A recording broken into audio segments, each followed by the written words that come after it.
Assalamu alaikum wa rahmatullahi wa barakatuh. Ahlan wa sahlan wa marhaban bikum and welcome to another edition of Debunked here on INX Prime. My name is Sulaimaan Ravat. Well, there hasn't been a dull moment in recent days here in South Africa on the political scene. President Ramaphosa had his family meeting on Sunday night.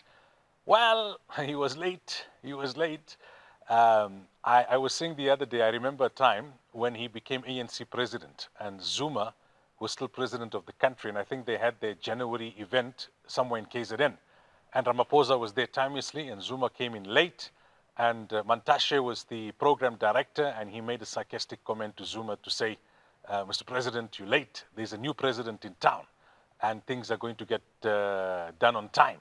Well, that new president is now an old president, and he's developed a reputation of being late. He spoke for about 10 odd minutes, no questions, which has become typical of a Ramaphosa address to the nation. And he told us that Professor Feroz Kachalia would be the acting police minister, Senzo Mkhunu would take a leave of absence, and a commission of inquiry would be set up. There were those who felt that no, he had no choice in the matter, it has to be investigated. There are others who said, well, he's got unilateral decision-making abilities in cabinet. He could have fired the minister. The taxpayer has to now pick up double tab for a minister on leave of absence and an acting minister that comes in. A lot of discussion around what the acting minister would be able to do, etc., etc. So we leave all of that for a moment. We're going to welcome our guest to the program today, and that is political analyst Sandile Swana. Sandile, a very good day to you and welcome. Good day to you, Brother Sulaimaan, and I'm extending my greetings to your viewers. Let's start there. Did Ramaphosa make the right decision, in your opinion?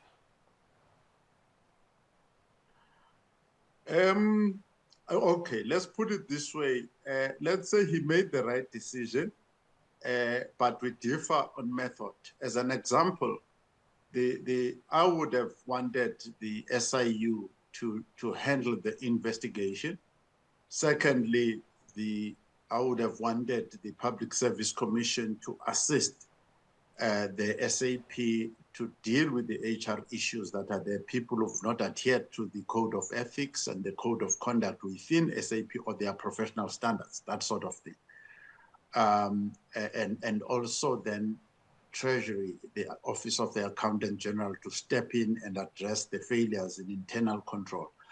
By the way, this statement applies to all the entities that are affected by this case.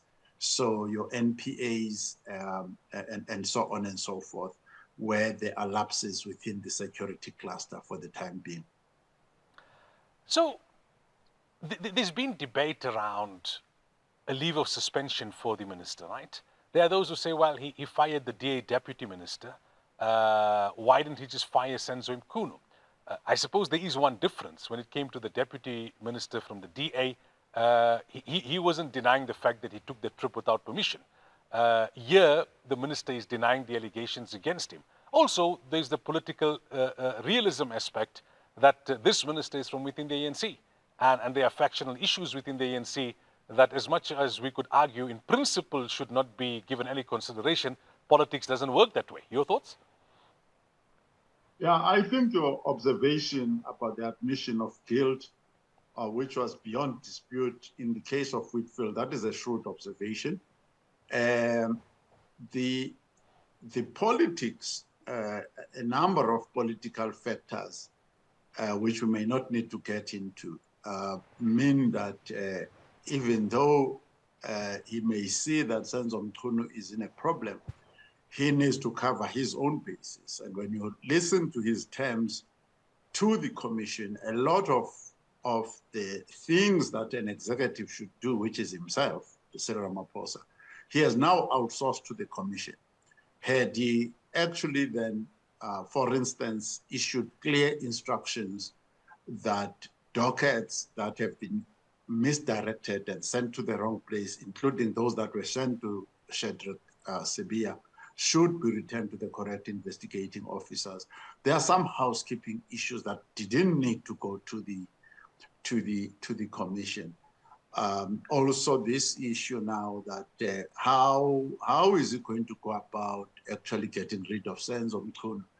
I think that is hoping that the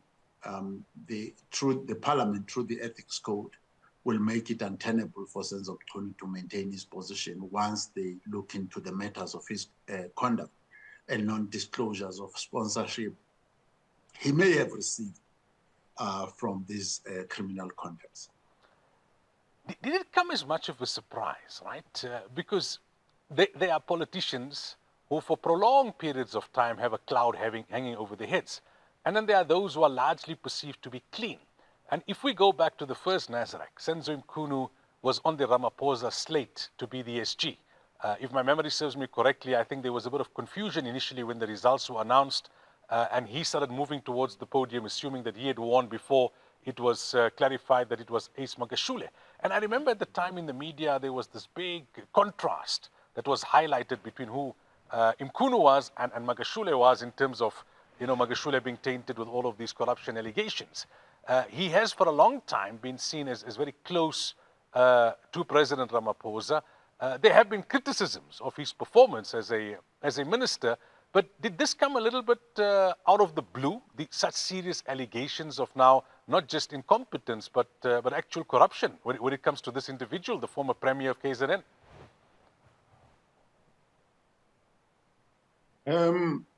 I have serious doubt that with people who are careful observers of our politics, it would have come as a surprise.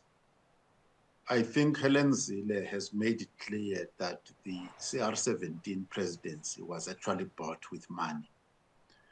So people like Senzo Mkhunu were at the forefront of the CR17 campaign in KZN, were in charge of one way or the other, by, let's say, by influence, handling those monies and buying the right people that need to be bought.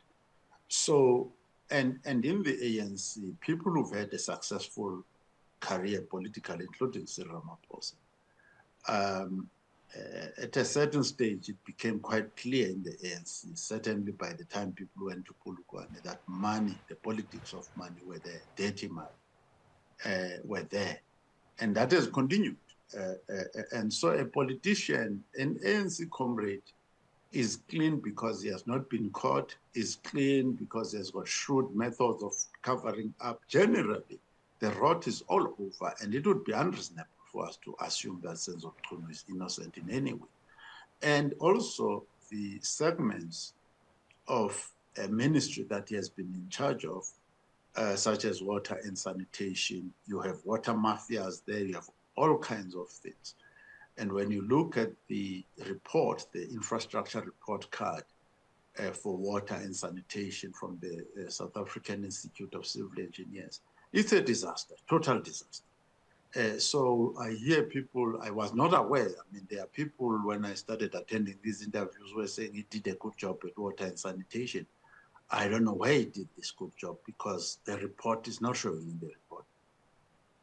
And in the police, crime is out of control as we speak, and Nhlanhla Mkhwanazi has just confirmed that. And unfortunately, as Balula has just issued a statement now that even the members of parliament who are implicated in that, they must be exposed and dealt with. So and I've got a friend who's been very high in the ruling elites, who has been extorted twice by the police, where he could not even call the minister for help. And he had to pay money up to the police. So these extortion rings are running and engulfing even the super elites of this country. In terms of Mkhwanazi himself, right? He's being lauded by many. People have taken to the streets to show support for him. There have been threats as well from some quarters that if he were to be touched, that they would, there would be rioting and there would be violence. Then there are some who are speculating that he's also implicated in corruption allegations, and that there were moves afoot to perhaps arrest him, and he then struck preemptively via that press briefing. What do you make of that speculation and those claims?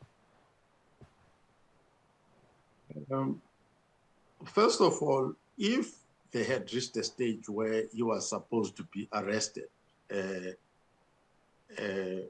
They could have, once he announces that he's going to a press conference, they could have arrested him, or during the press conference before or after. You can't use a press conference to protect yourself from lawful arrest. In the same way that you can't run to another country or anything. Once the time for your arrest has come, you will be arrested or extradited from wherever you've run to.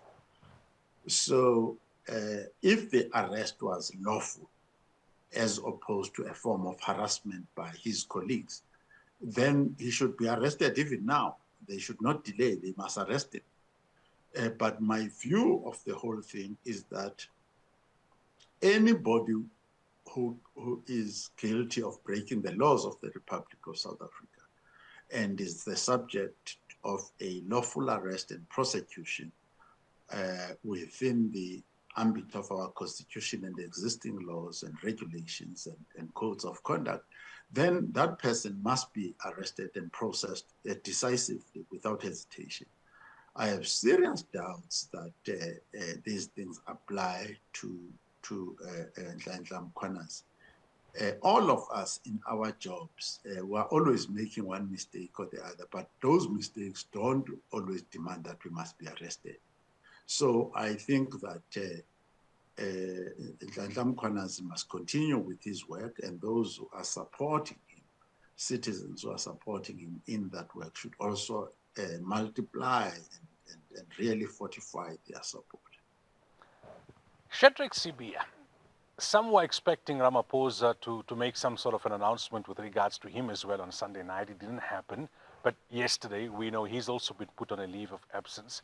Was it purely procedural that, let SAP's processes unfold and his leave of absence take effect that way? Or was this somewhat of a political maneuver from the president, not to in any way focus on Shadrack Sibiya in his address on Sunday night?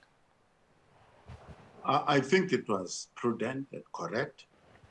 I don't think Ramaphosa should ever get into the habit of acting outside the law. And on a number of occasions, although we can criticize him sometimes of being too careful, but he has tried to stay within the ambit of the law in matters of this nature. Because you cannot fire somebody who's not your subordinate or actually suspend people who are not your subordinates directly.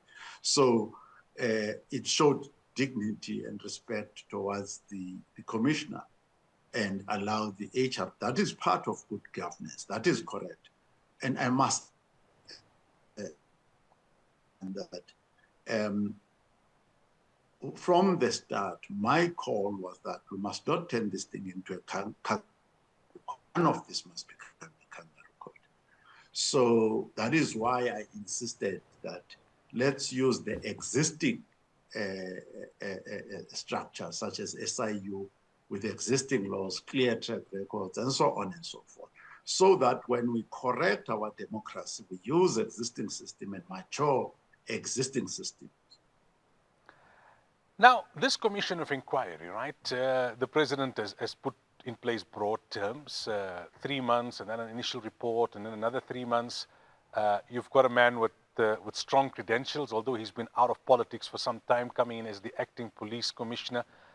How confident or how skeptical are you in terms of the eventual outcome? We've seen many a commission of inquiry drag on, then eventually the report is produced and it gathers dust on the president's desk, and everyone moves on.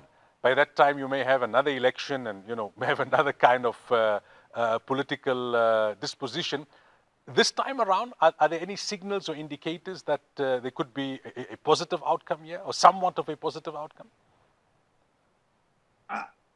Brother Sulaimaan, it's tough, very tough, because you must remember that in 2018, by the end of the year, after Ramaphosa had taken power, he had commissioned a report, which he got before the end of the year in 2018, to discover what was wrong with the intelligence services and to correct what was wrong. And Sidney Mufamadi was put in charge of that report.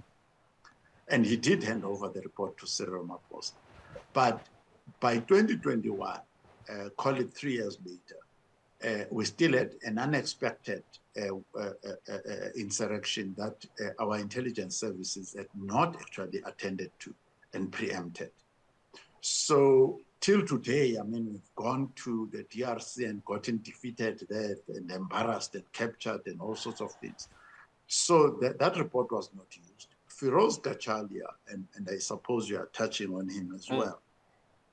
Firoz Gachalia apparently long ago was already put by Ramaphosa to do some research and findings on the corruption within South African police. So there's a committee that he has been serving on for quite some time. So in this period that Ramaphosa has taken power, it's now 2 terms that is on. He has had Firoz Gachalia and Sidney Mofumati, all comrades from the Mass Democratic Movement and the UDF, Ramaphosa's comrades, both of them. So now he has not acted on Mofumati's report, and as far as I can see, we are still not safe, militarily and otherwise. Among the police, we are actually extremely unsafe. So this report is in danger of not being implemented correctly. However, the DA and others have got a duty, the MKP, to pressurize the president to attend to this report. But the parliamentary committees, which do not have to wait for this commission to be finished, must do their jobs. Those members of parliament, including the minister, if they can be fired before the end of December, that must be done as quickly as possible using the parliamentary committees. And those who can be fired using the HR processes of correctional services, of the police, of the NPA, that clean out must continue on an accelerated pace, so that when the commission finishes, there's a minimum amount of work that needs to be done that is not yet done. So we've spoken about the issue at state level, right? You kind of alluded to party level as well, the ethics committee.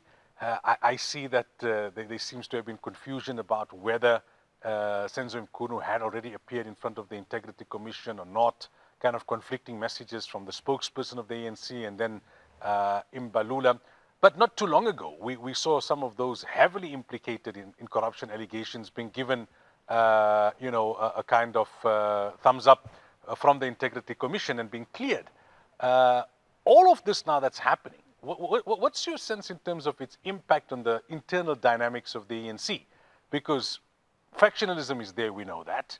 We also know that we go into a local government election cycle very soon, and then the ANC goes into its own internal election cycle, and the jostling and the positioning starts. Does this impact on all of that? Will it be fueled by all of that? How much of that is a factor in terms of these internal processes within the ANC? Yeah, I mean, the Integrity Commission of the ANC has been a problem for some time. I ended up saying that the biggest problem with the Integrity Commission or Integrity Committee of the ANC is that it lacks the main ingredient, which is integrity. Now, the politics of the country, the politics of the ANC go together. The politics of the moment going forward between now and 2029, and perhaps even beyond, but certainly up to 2029, are cornered politics. These are politics of big business, right? So you would have seen the likes of Mabuza and Snuki Zikalala, those kinds of guys who were pro a DA coalition, a pro-business coalition, and business being pro-ANC DA grand coalition.